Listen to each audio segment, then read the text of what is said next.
la sainte doctrine est persécutée aujourd'hui? Pourquoi les religions, pourquoi les églises, pourquoi les dénominations, pourquoi les stades de religion de nos jours ont persécuté la sainte doctrine aujourd'hui? C'est une question très intéressante. Actes chapitre 4, verset 19 et verset 20. D'abord, dans le début de l'histoire, nous savons comment les apôtres ont été menacés. L'apôtre Pierre, l'apôtre Paul ont été menacés. Les apôtres, disons tous, les apôtres ont été menacés à cause de la bonne nouvelle. Mais ici, il s'agit de l'apôtre Pierre et l'apôtre Jean qui ont été persécutés. Disons brièvement, verset 9.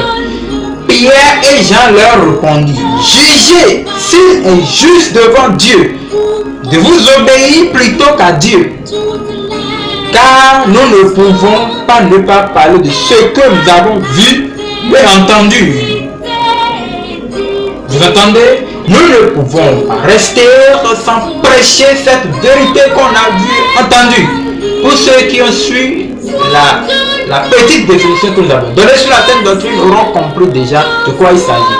La sainte doctrine, ensemble des enseignements de Jésus-Christ qu'il a donné, qu'il a vomi aux disciples qui l'ont transmis, qui nous ont transmis ça par les épîtres. Donc, la doctrine sainte doctrine, c'est la doctrine des épîtres, la doctrine des apôtres et des prophètes prêchés par l'apôtre Pierre, prophète, et l'apôtre Pierre, apôtre, et l'apôtre Jean, prophète. C'est compris? Maintenant, dans le livre d'Éphésiens chapitre 2 verset 23, on connaît ça, qui dit quoi? Que vous avez été édifiés sur le fondement des apôtres et des prophètes. Jésus-Christ lui-même étant la pierre angulaire, c'est lui en qui la maison a été bâtie. Vous comprenez? La maison, c'est-à-dire la doctrine a été bâtie sur Jésus, c'est lui la pierre. Donc le Dieu de la sainte doctrine, c'est Jésus qui a enseigné les disciples qui sont devenus des apôtres. Maintenant, pourquoi la doctrine là est menacée aujourd'hui? Nous n'allons pas trop parler, nous allons juste résumer en quelques références que vous et moi, nous connaissons bien. Deuxième épître de Timothée chapitre 4 verset 3, verset 2. Prêche la parole, insiste en toute occasion. Pourquoi nous qui connaissons un peu cette vérité, nous essayons d'être violents? Parce que ce qui s'est passé va te changer. Les faux pasteurs, les pasteurs mielleux qui connaissent manipuler la parole là, ils vont te changer. C'est pourquoi nous savons ce que nous défendons. Nous défendons la foi de nos pères. Nous défendons le message d'Abraham, Isaac et Jacob. Notre souci là, c'est qu'il y a un seul Dieu. Notre souci, c'est Dieu de la sanctification totale. Notre souci, c'est Jésus en toutes choses. C'est pour cela que nous sommes persécutés. Nous combattons la foi des pères. Paul, Timothée, Jude. Maintenant, c'est que dit, prêche la parole. Ne prêche pas seulement, mais insiste en toute occasion.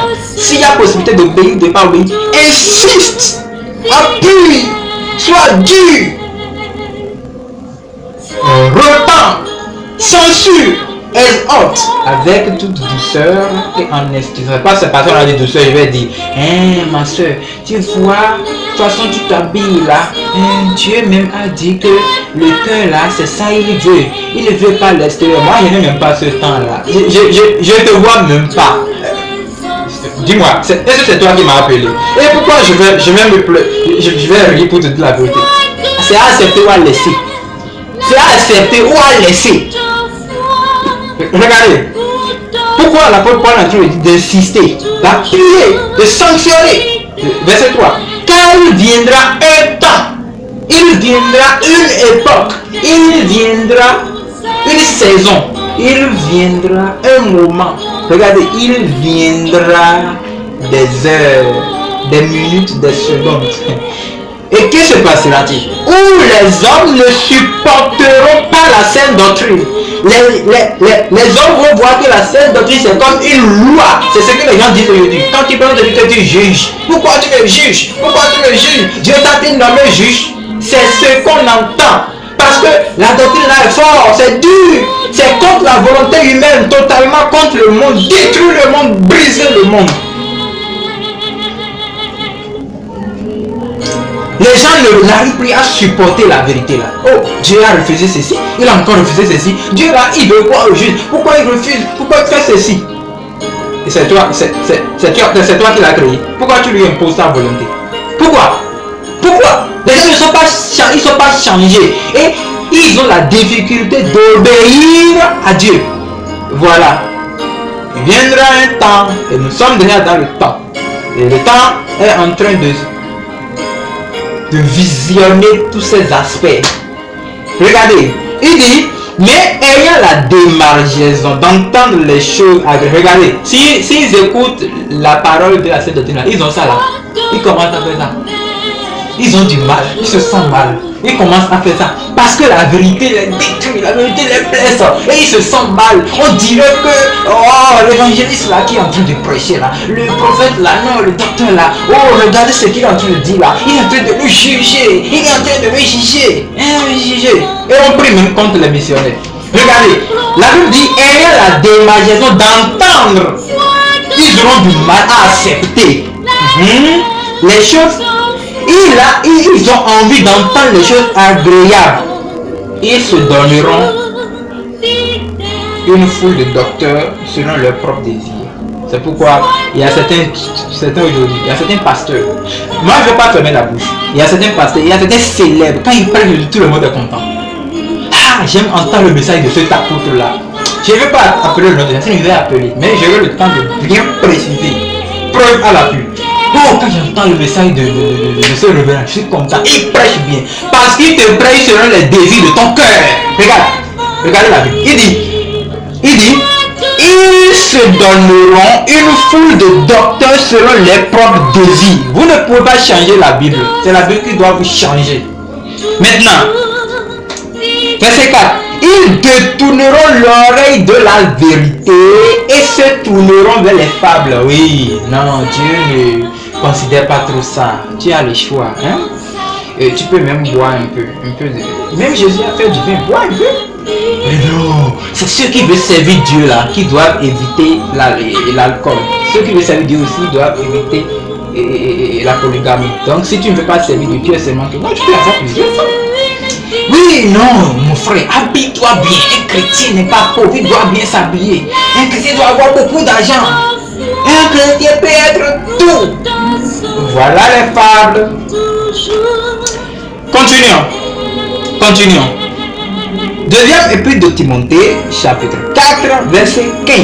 Garde-toi aussi de lui, car il s'est fortement opposé à nos paroles. Il s'agit d'Alexandre le forgeron qui a péché contre l'apôtre Paul. Voilà des disciples qui ont bien fonctionné avec l'apôtre Paul, mais qui se sont rétrogradés et sont contre la vérité. Le truc s'est passé depuis là, c'est pas aujourd'hui que ça va nous échapper. Non, regardez, continuons. Le livre de Tite, chapitre 2, verset 1. Il dit, pour toi qui, moi Jean, pour toi qui entends cette parole, si tu veux vivre comme nous, il dit pour toi, dis les choses qui sont conformes à la saine doctrine. Ne dis pas les choses qui sont conformes à ta religion. Ne dis pas les choses qui sont conformes à ton église. Ne dis pas les choses qui sont conformes à toi, à ta famille, à tes parents, à ton église, à ton pays, à ta nationalité, à ton continent. Mais dis plutôt les choses qui sont conformes à la saine doctrine. Verset 2. Dit que les vieillards doivent être sobres, honnêtes, modérés, sains dans la foi, dans l'amour, dans la patience. Dit que les femmes âgées doivent aussi avoir l'extérieur qui convient à la sainteté. Oh, Dieu ne considère pas l'extérieur. Dieu dit vous jugez selon l'extérieur, moi je juge selon le corps. C'est toi qui es Dieu. Pourquoi vous cherchez à manipuler la parole de Dieu?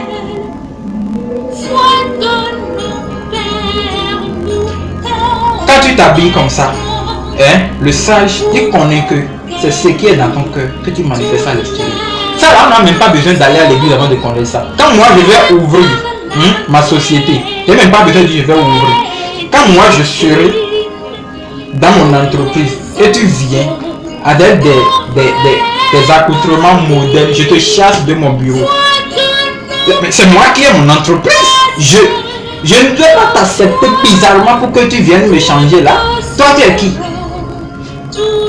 Moi j'ai ça sur moi. Et le jour où je serai président, je vais modifier l'article. Il n'y a pas de démocratie d'habillement dans mon pays. Heureusement je ne peux pas être président, désolé.